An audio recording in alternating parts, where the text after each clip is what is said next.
एक गांव में भीषण गर्मी पड़ती थी। लोग गर्मी से बेहाल थे। पानी की कमी थी और हर तरफ सूखा पड़ा था। एक दिन एक लड़की चंपा गलती से गांव के बाहर बने कुएं के पास चली गई, जहां जाने के लिए सबको मना किया गया था। उसने देखा कि कुआं शीतल जल से भरा हुआ है। चंपा ने सोचा कि गांव के लोग इस कुएं के बारे में नहीं जानते और उसे सोचा कि वह सभी को इस खुशखबरी के बारे में बताएगी। इसी बीच एक गरीब आदमी विजय अपनी झोपड़ी में गर्मी से परेशान था। उसकी झोपड़ी में टीन की छत थी जो गर्मी में आग की भट्टी जैसी लगती थी। विजय को गोडाउन में चावल और गेहूं के बोरे ढोने का काम करना पड़ता था, जो गर्मी में और मुश्किल था। विजय की हालत देखकर एक अमीर आदमी मोहन ने उसकी मदद करने का फैसला किया। मोहन ने विजय को अपने घर बुलाया, जहां ठंडी हवा चल रही थी और मिट्टी के घड़े का ठंडा पानी रखा था। मोहन ने विजय को बताया कि यह सब उनके देसी जुगाड़ का कमाल है, बिना एसी कूलर के भी ठंडक है। विजय ने मोहन से सीखा कि कैसे गर्मी का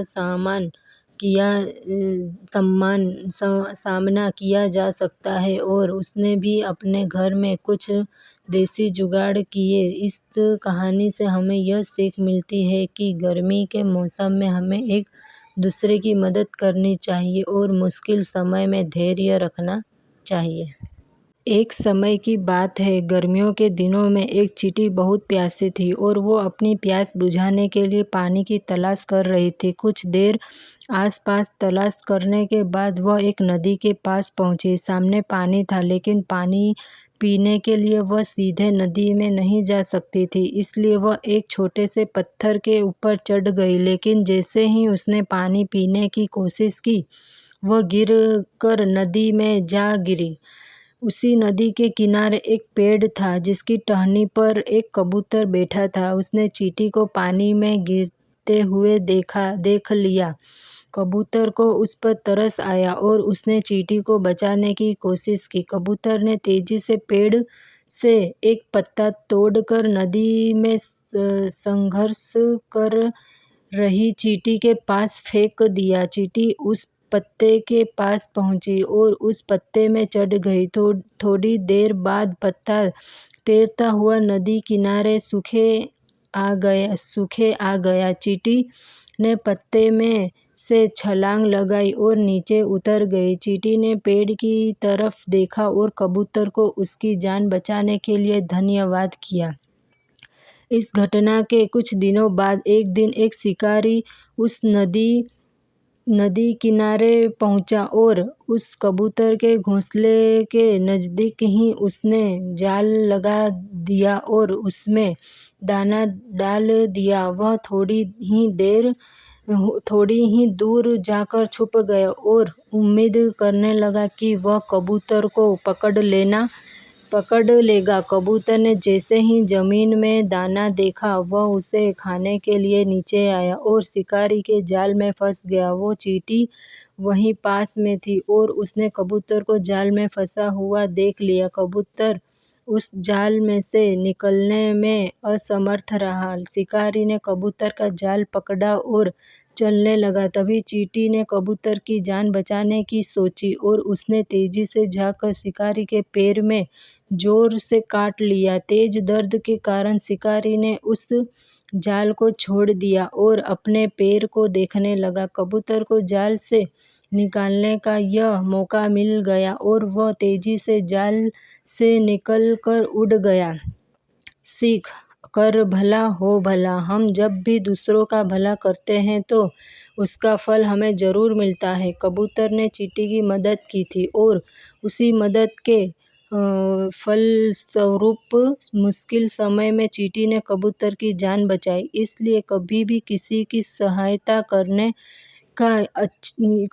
या अच्छा करने से पीछे न हटे। जब भी मौका मिले दूसरों की बिना किसी स्वार्थ के मदद करें। एक गांव में मनोहर और धर्मचंद नाम के दो दोस्त रहते थे। एक बार वे कमाने के लिए अपना गांव छोड़कर बाहर गए। दूसरे शहर से वो दोनों खूब सारा धन कमा कर लाए।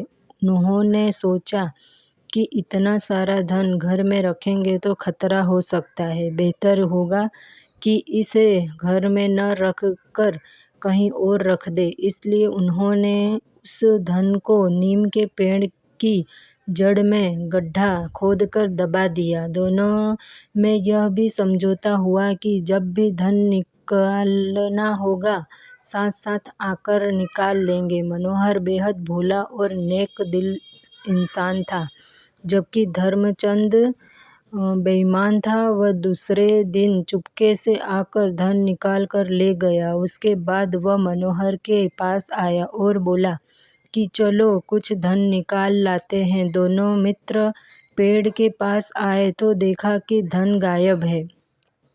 धर्मचंद्र ने फौरन मनोहर पर इल्जाम लगा दिया कि धन तुमने ही चुराया है। दोनों में झगड़ा होने लगा। बात राजा तक पहुंची तो राजा ने कहा कि कल नीम की गवाही के बाद ही कोई फैसला लिया जाएगा। ईमानदार मनोहर ने सोचा कि ठीक है, नीम भला झूठ क्यों बोलेगा। धर्मचंद्र की भी खुशी खुशी मान गया। दूसरे दिन राजा उन दोनों के साथ जंगल में गया। उनके गांव के अन्य लोग भी थे। सभी सच जानना चाहते थे। राजा ने नीम से पूछा है, नीमदेव बताओ, धन किसने लिया है। मनोहर ने नीम की जड़ से आवाज आई। यह सुनते ही मनोहर रो पड़ा और बोला, महाराज, पेड़ झूठ नहीं बोल सकता।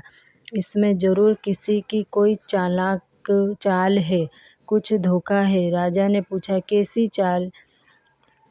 मैं अभी सिद्ध करता हूँ महाराज। यह कहकर मनोहर ने कुछ लकड़ियाँ इकट्ठी करके पेड़ के तने के पास रखी और फिर उनमें आग लगा दी। तभी पेड़ से बचाओ बचाओ की आवाज आने लगी। राजा ने तुरंत सिपाहियों को आदेश दिया कि जो भी हो उससे बाहर निकालो। सिपाहियों ने फौरन पेड़ के खोल में बैठे आदमी को बाहर निकाल लिया। उसे देखते ही सब चौंक पड़े, क्योंकि वह धर्मचंद का पिता था। अब राजा सारा माजरा समझ गया।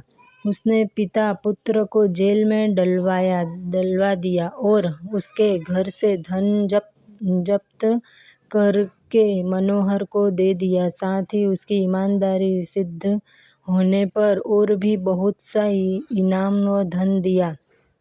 सीख, विपरीत परिस्थितियों में भी अपना आपा नहीं खोना चाहिए। अपनी समझ बूझ से काम करना चाहिए। कठिन परिस्थितियों में भी डरने की बजाय उसका सामना करने की हिम्मत करें और शांत होकर अपने दिमाग से फैसले लें।